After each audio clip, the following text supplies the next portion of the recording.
वटपौर्णिमेच्या दिवशी केलेली पूजा, उपवास आणि काही महत्त्वाचे नियम जर योग्य पद्धतीने पाळले तर या व्रताचे शुभफळ अनेक पटींनी वाढते असे मानले जाते. पण अनेक वेळा नकळत काही चुका घडतात.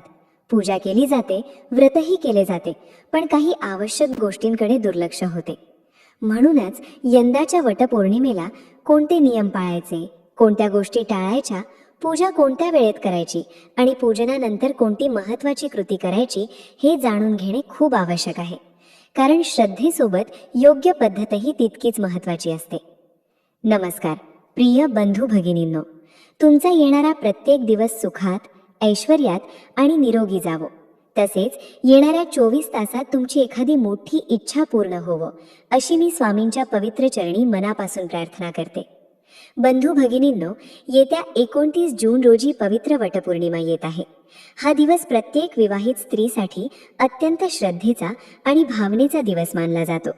आपल्या पतीच्या उत्तम आरोग्यासाठी, दीर्घ आयुष्यासाठी, संसारातील सुख समृद्धीसाठी आणि कुटुंबाच्या मंगल भविष्यासाठी हे व्रत केले जाते. भारतीय संस्कृतीमध्ये वटवृक्षाला विशेष स्थान देण्यात आले आहे.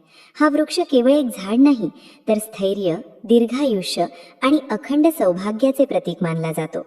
म्हणूनच या दिवशी वडाच्या झाडाची पूजा करून महिला वर्ग आपल्या कुटुंबाच्या कल्याणासाठी प्रार्थना करतो. आज आपण जे नियम जाणून घेणार आहोत ते प्रत्येक महिलेसाठी उपयुक्त आहेत. अनेकदा आपण भक्तिभावाने पूजा करतो, पण काही छोट्या गोष्टींकडे दुर्लक्ष होते. अशा वेळी अपेक्षित फळ मिळण्यामध्ये अडथळे निर्माण होतात. त्यामुळे ही माहिती अत्यंत काळजीपूर्वक ऐका. ही माहिती तुम्हाला कुठेही सहज मिळणार नाही. सर्वात आधी लक्षात ठेवायची गोष्ट म्हणजे व्रताचा संकल्प. कोणतीही व्रत असो, संकल्पाशिवाय त्याचे पूर्ण महत्त्व प्रकट होत नाही. म्हणून वटपौर्णिमेच्या दिवशी शक्यतो सूर्योदयापूर्वी उठावे, स्वच्छ स्नान करून मन शांत करावे आणि नंतर देवासमोर बसून व्रताचा संकल्प करावा. संकल्प करताना मनामध्ये आपल्या पतीचे आरोग्य, दीर्घायुष्य, कुटुंबातील आनंद, घरातील सुख समृद्धी आणि सर्वांच्या मंगल भविष्यासाठी प्रार्थना करावी. संकल्प म्हणजे फक्त शब्द नसतात, तो आपल्या मनातील श्रद्धेचा आणि निश्चयाचा भाव असतो. जेव्हा श्रद्धा आणि संकल्प एकत्र येतात तेव्हा व्रताची शक्ती अधिक वाढते असे धर्मशास्त्रात सांगितले गेले आहे. यानंतर येते वटवृक्षाच्या पूजेची वेळ. व्रत करत असाल तर वडाच्या झाडाची पूजा करणे अत्यंत आवश्यक मानले जाते. वडाच्या झाडाजवळ जाऊन प्रथम नमस्कार करावा. त्यानंतर पाणी अर्पण करावे. हळद, कुंकू, अक्षता, फुले, गंध आणि धूप अर्पण करून पूजन करावे. पूजा करताना घाई करू नका. काही मिनिटे शांतपणे त्या पवित्र वृक्षासमोर उभे राहा. मनातील चिंता, तणाव आणि काळजी स्वामींच्या चरणी अर्पण करा. अनेक घरांमध्ये पैसा, आरोग्य, नोकरी, व्यवसाय किंवा कौटुंबिक अडचणींबाबत चिंता असते. अशा वेळी या दिवशी केलेल्या मनापासूनची प्रार्थना मानसिक समाधान आणि सकारात्मक ऊर्जा देणारी ठरते. पूजनानंतर वडाच्या झाडाला कापसाचा किंवा रेशमी धागा गुंडाळावा. प्रदक्षिणा घालताना श्रद्धेने मंत्र जप करावा. अनेक जणी ओम नमो भगवते वासुदेवाय किंवा सावित्री देव्यै नमः या मंत्रांचा जप करतात. मंत्र जप करताना केवळ ओठांनी उच्चार करू नका, मनही त्या मंत्राशी जोडण्याचा प्रयत्न करा. कारण मंत्राची खरी शक्ती श्रद्धेमध्ये असते. वटपौर्णिमा म्हणजे फक्त एक परंपरा नाही, हा दिवस नात्यांमधील विश्वास, समर्पण आणि प्रेमाची आठवण करून देणारा दिवस आहे. याच कारणामुळे या दिवशी सावित्री आणि सत्यवानच्या पवित्र कथेचे विशेष महत्त्व सांगितले जाते. पूजा पूर्ण झाल्यानंतर शक्यतो ही कथा ऐकावी किंवा वाचावी. सावित्रीच्या अढळ निष्ठेने, धैर्याने आणि दृढ विश्वासाने तिने केलेला संघर्ष आजही प्रेरणा देतो. त्यामुळे व्रताच्या दिवशी ही कथा ऐकल्याने भक्तिभाव अधिक दृढ होतो असे मानले जाते. जर मंदिरात किंवा वडाच्या झाडाजवळ कथा ऐकण्याची सोय नसेल तर घरी आल्यावर शांतपणे बसून कथा वाचू शकता. आजच्या काळात मोबाईलवरही ही कथा सहज उपलब्ध आहे. लक्षात ठेवा, व्रताचा खरा उद्देश केवळ विधी पूर्ण करणे नसून श्रद्धा, संयम आणि सकारात्मक विचार आपल्या जीवनात आणणे हा आहे. आणि म्हणूनच वटपौर्णिमेच्या दिवशी पूजा झाल्यानंतर वटवृक्षासमोर उभे राहून आपल्या कुटुंबाच्या सुखासाठी, पतीच्या उत्तम आरोग्यासाठी आणि घरातील मंगल वातावरणासाठी मनापासून प्रार्थना नक्की करा. हीच प्रार्थना आपल्या जीवनात आनंद, समाधान आणि सकारात्मकता वाढवण्यास मदत करते. बंधू भगिनींनो, वटपौर्णिमेची पूजा जितकी महत्त्वाची आहे तितकाच महत्त्वाचा आहे या दिवशी केला जाणारा उपवास. अनेक महिलांच्या मनात एक प्रश्न असतो की उपवास नेमका कसा करावा, दिवसभर करावा की पूजा झाल्यानंतर सोडावा. याबाबत वेगवेगळ्या भागांमध्ये वेगवेगळ्या परंपरा दिसून येतात. काही ठिकाणी महिला सकाळी वडाची पूजा करून लगेच उपवास सोडतात, तर काही ठिकाणी संपूर्ण दिवस उपवास केला जातो आणि संध्याकाळी व्रत पूर्ण केले जाते. शक्य असेल तर संपूर्ण दिवस श्रद्धेने व्रत करणे अधिक उत्तम मानले जाते, कारण वटपौर्णिमा ही पौर्णिमेचीच तिथी असल्याने अनेक जण दिवसभर उपवास करून संध्याकाळी व्रताची सांगता करतात. याचा अर्थ दिवसभर उपाशी राहणे असा नाही. ज्यांना आवश्यक असेल त्यांनी फळे, दूध, ताक, उपवासाचे पदार्थ यांचे सेवन करू शकतात. श्रद्धा महत्त्वाची आहे, शरीराला त्रास देणे नव्हे. स्वामी समर्थ नेहमी भक्तांच्या भावनेला महत्त्व देतात. त्यामुळे आपल्या प्रकृतीनुसार आणि क्षमतेनुसार व्रत करावे, पण मनामध्ये भक्ती आणि नियम पाळण्याची तयारी असणे आवश्यक आहे. अनेकदा आपण व्रत करतो, पूजा करतो, पण दिवसभर मनामध्ये राग, तणाव, वाद किंवा नकारात्मक विचार ठेवतो. अशा वेळी व्रताचे खरे महत्त्व कमी होते. म्हणून या दिवशी शक्य तितके शांत राहण्याचा प्रयत्न करा. घरात कोणाशी वाद घालू नका, कटू शब्द बोलू नका, मनामध्ये राग धरू नका, कारण वटपौर्णिमा हा केवळ बाह्य पूजेचा दिवस नाही, तर मन शुद्ध करण्याचाही दिवस आहे. याच ठिकाणी एक महत्त्वाची गोष्ट लक्षात घ्या. अनेक महिला घरातील सर्व कामे पूर्ण करून मग पूजा करायला जातात.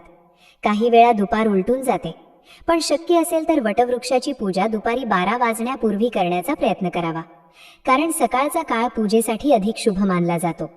नक्कीच काही वेळा परिस्थितीमुळे उशीर होऊ शकतो, पण जाणून बुजून पूजा पुढे ढकलू नका. आपण एखादे शुभ कार्य योग्य वेळी करतो तेव्हा त्यामध्ये अधिक सकारात्मकता निर्माण होते. त्यामुळे सकाळीच पूजा करण्याचे नियोजन आधीपासून करून ठेवा. आता आपण अशा एका विषयाकडे येतो ज्याबद्दल अनेक महिलांना उत्सुकता असते. वटपौर्णिमेला कोणत्या रंगाची साडी परिधान करावी, कोणत्या रंगाच्या बांगड्या घालाव्यात, यामागे काही धार्मिक आणि पारंपरिक मान्यता आहेत. सर्वप्रथम हिरवा रंग. हा रंग सौभाग्य, समृद्धी आणि नवचैतन्याचे प्रतीक मानला जातो. निसर्गाचा रंग हिरवा आहे. वाढ, प्रगती आणि सकारात्मकता यांचे तो प्रतीक मानला जातो. म्हणूनच वटपौर्णिमेच्या दिवशी हिरव्या रंगाची साडी परिधान करणे अत्यंत शुभ मानले जाते. हिरव्या रंगाच्या काचेच्या बांगड्यांनाही विशेष महत्त्व दिले जाते. अनेक महिलांना पूर्ण हिरवी साडी नेसणे शक्य होत नाही. काही महिला नोकरी किंवा इतर कामांमुळे साध्या पोशाखात असतात. अशा वेळी कमीत कमी हिरव्या रंगाची 1-2 काचेची बांगडी तरी अवश्य घालावी. श्रद्धा महत्त्वाची आहे. संपूर्ण सजावट झाली नाही म्हणून पूजा अपूर्ण होत नाही, पण परंपरेचा सन्मान म्हणून या गोष्टी शक्य तेवढ्या पाळाव्यात. हिरव्या रंगानंतर लाल रंगालाही विशेष महत्त्व आहे.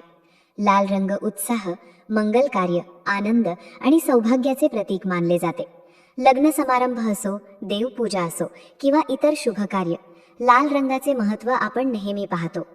वटपौर्णिमेच्या दिवशी लाल रंगाची साडी किंवा लाल रंगाचा समावेश असलेले वस्त्र परिधान करणे देखील शुभ मानले जाते. त्याचप्रमाणे पिवळा रंगही अत्यंत पवित्र मानला जातो. हळदीचा रंग पिवळा असतो. पिवळा रंग ज्ञान, शुभत्व आणि मंगलतेचे प्रतीक मानला जातो. म्हणून हिरवा, लाल आणि पिवळा हे 3 रंग विशेष शुभ मानले जातात. याशिवाय गुलाबी, केशरी, पोपटी, जांभळा किंवा इतर सौम्य शुभ रंग देखील परिधान करता येतात. महत्त्वाची गोष्ट म्हणजे त्या दिवशी आपण आनंदी, प्रसन्न आणि सकारात्मक भावनेने सजावे, कारण बाह्य सजावट ही केवळ परंपरेचा भाग आहे. खरे सौंदर्य श्रद्धेमध्ये असते. मात्र काही रंग टाळण्याचीही परंपरा आहे. विशेषतः काळ्या रंगाचे वस्त्र या दिवशी शक्यतो परिधान करू नये असे मानले जाते, कारण हा दिवस सौभाग्य आणि मंगलतेशी संबंधित आहे. त्याचप्रमाणे पूर्ण पांढऱ्या किंवा गडद निळ्या रंगाचे वस्त्र देखील अनेक परंपरांमध्ये टाळले जाते. जरी प्रत्येक कुटुंबाची पद्धत वेगळी असली तरी आपल्या घरातील ज्येष्ठ व्यक्तींच्या मार्गदर्शनानुसार निर्णय घ्यावा. लक्षात ठेवा, रंग महत्त्वाचे असले तरी त्याहून महत्त्वाचा आहे तुमचा भक्तिभाव. मनामध्ये स्वामींचे स्मरण असेल, श्रद्धा असेल आणि प्रार्थना मनापासून असेल तर त्या पूजेचे पुण्य निश्चितच वाढते. आणि म्हणूनच या वटपौर्णिमेला केवळ परंपरा म्हणून पूजा करू नका. प्रत्येक कृती करताना मनापासून प्रार्थना करा की घरात सुख राहो, आरोग्य राहो, प्रेम राहो आणि स्वामींची कृपा कायम राहो. वटपौर्णिमेच्या दिवशी साडीच्या रंगा इतकेच महत्त्व बांगड्यांनाही दिले जाते, कारण आपल्या संस्कृतीमध्ये बांगड्या या केवळ अलंकार नसून सौभाग्याचे प्रतीक मानल्या जातात. आजकाल अनेक महिला साडीला मॅचिंग अशा विविध प्रकारच्या बांगड्या घालतात. हे पूर्णपणे योग्य आहे, पण वटपौर्णिमेच्या दिवशी हिरव्या रंगाच्या काचेच्या बांगड्यांना विशेष महत्त्व दिले जाते. हिरवा रंग जसा सौभाग्य आणि समृद्धीचं प्रतीक मानला जातो, तसाच हिरवा चुडा देखील मंगलतेचं चिन्ह मानलं जातं. जर तुम्हाला अनेक बांगड्या घालणे शक्य नसेल, तरी कमीत कमी एक तरी हिरवी काचेची बांगडी हातात असावी, कारण येथे संख्या महत्त्वाची नसते, तर श्रद्धा महत्त्वाची असते.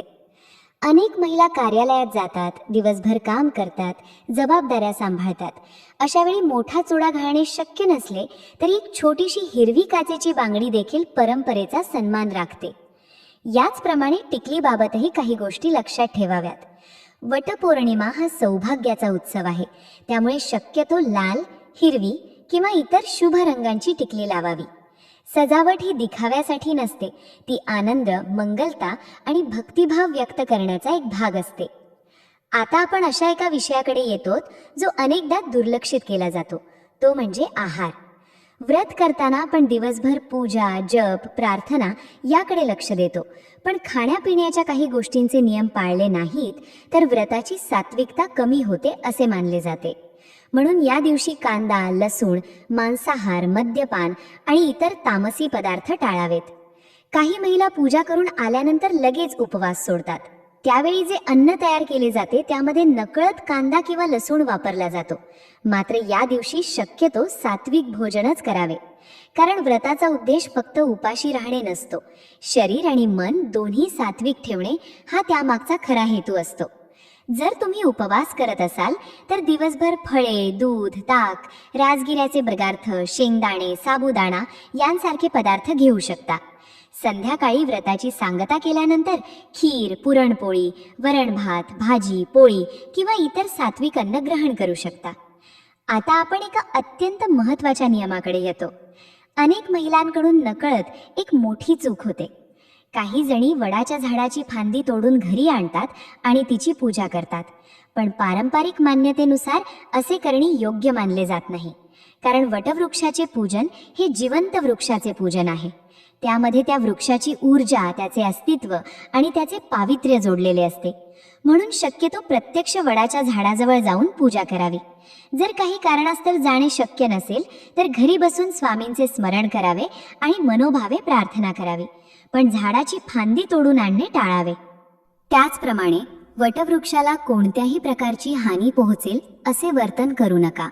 पाने तोडू नका, फांद्या तोडू नका, झाडाभोवती अस्वच्छता करू नका, कारण हा दिवस निसर्गाचा सन्मान करण्याचाही दिवस आहे. भारतीय संस्कृतीने वडाच्या झाडाला पूजनीय मानले. यामागे एक मोठा संदेश आहे.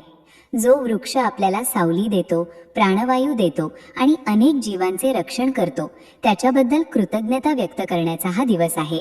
म्हणून पूजेसोबतच वृक्ष संवर्धनाचा संकल्पही मनात नक्की करा. बंधू भगिनींनो, श्रद्धा आणि नियम यांचा सुंदर संगम झाला की व्रताचे महत्त्व अनेक पटींनी वाढते. म्हणून या दिवशी केवळ पूजा करून मोकळे होऊ नका. मन शुद्ध ठेवा, वाणी मधुर ठेवा, विचार सकारात्मक ठेवा, कारण स्वामींची कृपा केवळ विधींवर नाही तर आपल्या भावनेवरही असते. घरामध्ये प्रेम असेल, परस्पर आदर असेल आणि देवावरील विश्वास असेल तर अनेक संकटे आपोआप दूर होण्यास मदत होते. याच कारणामुळे वटपौर्णिमेच्या दिवशी मानसिक शुद्धतेलाही खूप महत्त्व दिले जाते. राग, मत्सर, द्वेष आणि कटुता यांपासून स्वतःला दूर ठेवण्याचा प्रयत्न करा. त्या दिवशी शक्य तितका वेळ नामस्मरणात घालवा. स्वामी समर्थांचा जप करा, देवाचे स्मरण करा आणि मनामध्ये फक्त एकच भावना ठेवा की स्वामींची कृपा माझ्या कुटुंबावर सदैव राहो. वटपौर्णिमेच्या दिवशी पूजा, उपवास आणि नियम यांना जितके महत्त्व आहे तितकेच महत्त्व काही विशेष परिस्थितींमध्ये पाळायच्या गोष्टींनाही आहे. विशेषतः ज्या महिलांची यंदाची पहिली वटपौर्णिमा आहे त्यांच्यासाठी हा दिवस अधिक भावनिक आणि संस्मरणीय असतो. लग्नानंतर येणारी पहिली वटपौर्णिमा अनेक घरांमध्ये विशेष उत्साहात साजरी केली जाते. या दिवशी नवविवाहित महिलांनी शक्यतो नवीन वस्त्र परिधान करून वटवृक्षाची पूजा करावी. नवीन वस्त्र म्हणजे अगोदर वापरलेली नसलेली साडी किंवा पोशाख. यामागील भावना अशी आहे की नव्या संसाराच्या प्रारंभासोबत नवीन आनंद, नवीन आशा आणि नवीन मंगलतेचे स्वागत केले जाते. अनेक ठिकाणी पहिल्या वटपौर्णिमेला मुलगी माहेरी जाते आणि तेथे पूजा करते. ही परंपरा प्रेम, आपुलकी आणि कुटुंबातील नात्यांचे महत्त्व जपणारी आहे. मात्र परिस्थितीनुसार प्रत्येकाची सोय वेगळी असते. त्यामुळे माहेरी जाणे शक्य नसले तरी चिंता करण्याचे कारण नाही. श्रद्धेने केलेली पूजा सर्वात महत्त्वाची असते. आता गर्भवती महिलांबद्दल एक महत्त्वाची गोष्ट समजून घेऊया. गर्भावस्थेमध्ये आईसोबत बाळाचीही काळजी घ्यावी लागते. त्यामुळे अशा महिलांनी स्वतःच्या प्रकृतीचा विचार प्रथम करावा. जर पूर्ण उपवास करणे शक्य नसेल तर उपवास न करता फक्त श्रद्धेने वटवृक्षाची पूजा केली तरी पुरेसे मानले जाते. स्वतःच्या आरोग्याला त्रास होईल असे कोणतेही कठोर नियम पाळू नयेत. या दिवशी गर्भवती महिलांनी शांतपणे पूजा करावी, प्रार्थना करावी आणि स्वामींचे स्मरण करावे. आई आणि बाळ दोघांचेही आरोग्य उत्तम राहावे अशी प्रार्थना करावी. बंधू भगिनींनो, आता आपण त्या महत्त्वाच्या गोष्टीकडे येतो ज्याकडे अनेक वेळा दुर्लक्ष होते. अनेक महिला पूजा करतात, प्रदक्षिणा घालतात, धागा बांधतात, कथा ऐकतात आणि मग घरी परततात. पण पूजनानंतरची सर्वात महत्त्वाची गोष्ट विसरून जातात. ती म्हणजे मनापासून केलेली प्रार्थना. होय, पूजा पूर्ण झाल्यानंतर काही क्षण शांतपणे वटवृक्षासमोर उभे राहा. डोळे मिटा, स्वामी समर्थांचे स्मरण करा आणि आपल्या कुटुंबासाठी, पतीच्या आरोग्यासाठी, मुलांच्या उज्ज्वल भविष्यासाठी, घरातील सुख शांतीसाठी आणि सर्वांच्या कल्याणासाठी मनापासून प्रार्थना करा. कारण विधी पूर्ण होतो तो हातांनी, पण पूजा पूर्ण होते ती भावनेने. जेव्हा मनापासून प्रार्थना केली जाते तेव्हा भक्त आणि परमेश्वर यांच्यामधील नाते अधिक दृढ होते. अनेक वेळा जीवनामध्ये पैसा असतो पण समाधान नसते. कधी नोकरीची चिंता असते, कधी व्यवसायातील अडचणी असतात, कधी आरोग्याची काळजी असते, कधी घरातील मतभेद मनाला त्रास देत असतात. अशा वेळी या पवित्र दिवशी केलेली प्रार्थना मनाला नवीन बळ देते, श्रद्धा वाढवते आणि संकटांचा सामोरे जाण्याची शक्ती देते. म्हणून वटपौर्णिमेच्या दिवशी फक्त इच्छा मागू नका, कृतज्ञताही व्यक्त करा. स्वामींनी आजपर्यंत जे काही दिले आहे त्याबद्दल धन्यवाद द्या, कारण कृतज्ञतेतूनच खरी समृद्धी निर्माण होते. बंधू भगिनींनो, वटपौर्णिमा हा केवळ एक सण नाही, तो श्रद्धेचा उत्सव आहे, नात्यांचा उत्सव आहे, संयमाचा उत्सव आहे आणि सर्वात महत्त्वाचे म्हणजे विश्वासाचा उत्सव आहे. ज्या घरामध्ये देवावरील श्रद्धा, एकमेकांबद्दल आदर आणि प्रेम असते त्या घरामध्ये आनंदाचे वातावरण कायम राहते. म्हणून या वटपौर्णिमेला मनापासून पूजा करा. शक्य ते नियम पाळा. कोणत्याही गोष्टीची भीती बाळगू नका. स्वामी समर्थांवर पूर्ण विश्वास ठेवा. त्यांच्या कृपेने जीवनातील प्रत्येक अडचणीतून मार्ग नक्की मिळतो. चला, श्री स्वामी समर्थांच्या चरणी प्रार्थना करूया की सर्वांच्या संसारात सुख, समाधान, आरोग्य आणि भरभराट नांदो. व्हिडिओमधील माहिती उपयुक्त वाटली असेल तर व्हिडिओला मनापासून लाईक करा. आपल्या नातेवाईकांपर्यंत आणि मैत्रिणींपर्यंत ही माहिती शेअर करा, जेणेकरून त्यांनाही या पवित्र व्रताचे महत्त्व समजेल. कमेंटमध्ये श्रद्धेने श्री स्वामी समर्थ लिहायला विसरू नका आणि आपल्या या स्वामीमय परिवाराचा भाग बनण्यासाठी चॅनलला सबस्क्राईब जरूर करा. स्वामी समर्थ महाराजांची कृपा तुमच्यावर आणि तुमच्या संपूर्ण कुटुंबावर सदैव राहो. श्री स्वामी समर्थ.